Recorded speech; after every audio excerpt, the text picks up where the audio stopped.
বসন্তের আগমন, তাই এই সময়টায় যেরকম টক খেতে ভালো লাগবে ঠিক তেমনইভাবে তিতো খেতেও হবে, কারণ এই সময়টায় যত রোগ তত কিন্তু আগমন। নমস্কার দর্শক বন্ধুরা, আমি দেবযানী আমার নতুন আরও একটি ব্লগে আপনাদের স্বাগত জানাই। হ্যাঁ, গ্রীষ্ম প্রায় দোরগোড়ায়, বসন্তের শুরু হয়ে গেছে আর শীত একেবারেই নেই। তো আমাদের এই গ্রাম্য পরিবেশেও কিন্তু শীতের ওয়েদার প্রায় শেষ, না থাকার মতোই শীত আছে।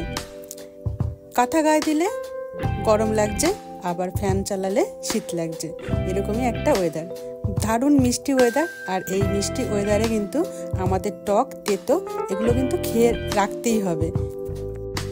এটা আমার কথা নয়, আমার শাশুড়ি মার কথা, যে এই সময়টায় যত পরিমাণ তেতো আর টক খাওয়া যায় ততই নাকি শরীরের জন্য ভালো। তো দুর্দান্ত টকের আর তেতো রেসিপি আপনাদের সাথে আজ শেয়ার করব। গতকাল ছিল রবিবারের সকালটা চানাচুর মুড়ি সাথে কাঁচা ছোলা দিয়ে শুরু করলাম। সাথে ছিল গরম গরম লাল চা, একদম আদা দিয়ে, যেহেতু একটু ঠান্ডা আমেজ সকালবেলাটা আছে তাই। আর এখন দুপুরে রান্না বান্না, ভাত, মাছের টক, এটা পটল মাছ। তো এটা টক ছাড়া অন্য ঝাল রান্না করলেও কিন্তু ভালো লাগে, সামুদ্রিক মাছ।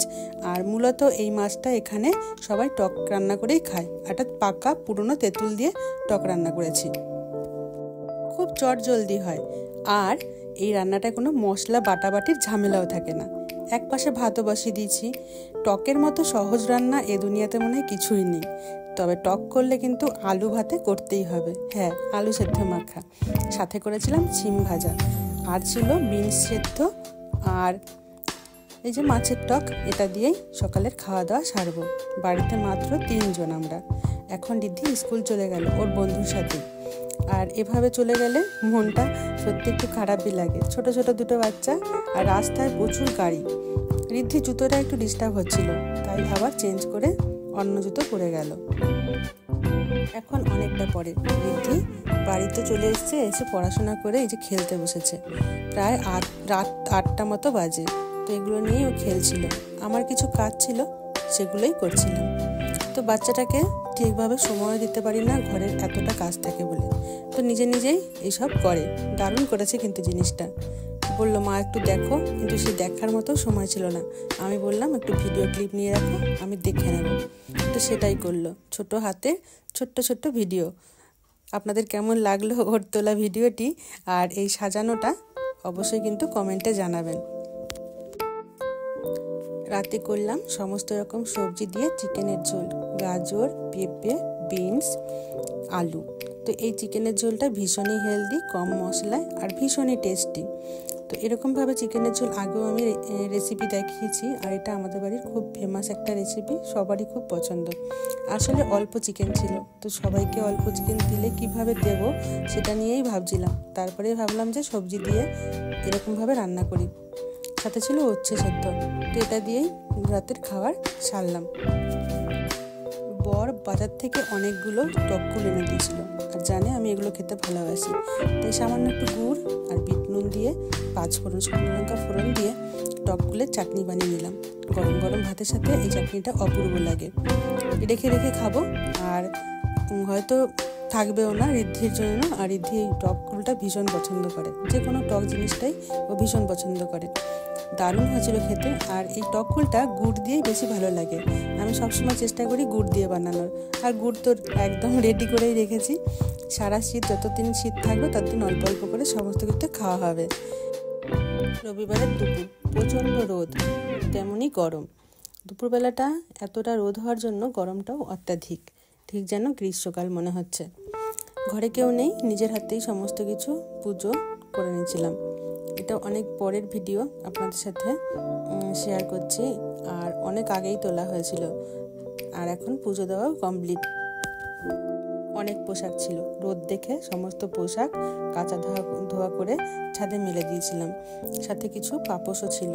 তো এগুলো মাঝে মধ্যে ধুতে হয়, নাহলে প্রচণ্ড ধুলোতে সব ধুলোয় জর্জরিত, আর তার থেকে বেডশিটও নোংরা হয়, পায়ে এসে ধুলো এসে।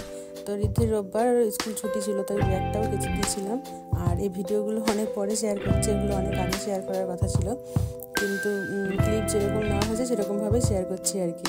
পেঁপেগুলো পাকতে শুরু করে দিচ্ছে, আর গরম পড়েছে মানে একটা করে পুরো পেকে যাবে। আর আমড়া গাছের পুরো পাকা পাতাগুলো নিচে পড়ে ভর্তি হয়ে গেছে। এখন বিকেলে একটু চা খাবো, তাই একটা কেক ছিল, ঋদ্ধি আমি দুজনে ভাগ করে খেলাম, কিন্তু কিছুটা খেয়ে আর খেলো না। সাথে একটু ঝুড়ি বাদাম নিয়েছিলাম, আর এই বাপুজি কেকগুলো খেতে কিন্তু দারুণ, চায়ের সাথে ভীষণ ভালো লাগে। এখন রাত 9টা মতো বাজে। তো ঋদ্ধি একটু লিখতে বসছিল, সাথে একটু দুষ্টমিও করলো। সোমবারের সকাল, রান্না করলাম অনেক কিছু। আজ নিরামিষ। মেনুতে ছিল উচ্ছে পাতার বড়া। হ্যাঁ, তেতো খেতে হবে, গরম পড়ে গেছে হালকা, রোগ ব্যাধির প্রকোপ কমাতে তেতো টক দুটোই খেতে হবে, ভিডিওর শুরুতেই বলেছি। আর এই পাতাটার বড়া করেছি বেসন চালের গুঁড়ো দিয়ে, বেশ মচমচে করে ভেজেছি, আর খেতেও বেশ ভালো। যদিও আমি খাবো না, বাকি সদস্যরা খাবে। আর এখানে এই যে পাঁপড় ভেজে রেখেছি ঋদ্ধির জন্য। খেসারির ডাল করেছি আদা মৌরি ফোড়ন দিয়ে, ভীষণ সুস্বাদু এই ডালটা, সাথে টমেটোও দিয়েছি। তেজপাতা টমেটো ফোড়ন দিলে বেশ ডালটা ভালো লাগে খেতে। সাথে করেছিলাম শালগম আলুর একটা নিরামিষ তরকারি, এটাও খেতে দারুণ হয়, জিরে বাটা দিলে টেস্ট আরও বাড়ে। তো এগুলোই করলাম, সাথে তো গরম ভাত ছিলই।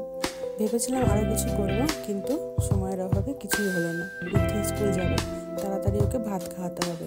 নিজের হাতে আজকে ভাত খাইয়ে দিলাম, কারণ অনেকটা সময় চলে গেছিলো, 10টা 10 বেজে গেছিলো, স্কুল যাওয়ার টাইম হয়ে গেছে। স্নান করিয়ে আগে ভাত খাইয়ে দিলাম। এখন বাইরে দাঁড়িয়ে ওকে ভাত খাওয়াবো, তাই থালায় করে ভাত বেড়ে নিয়ে বাইরে চললাম। আর একটু পরে ঋদ্ধি স্কুল চলে যাবে। ঋদ্ধি স্কুল চলে গেছে, আর আমি পুজোয় বসেছি। আজ সোমবার, মহাদেবের পুজো করবো বলে সমস্ত কিছু গুছিয়ে নিয়েছি।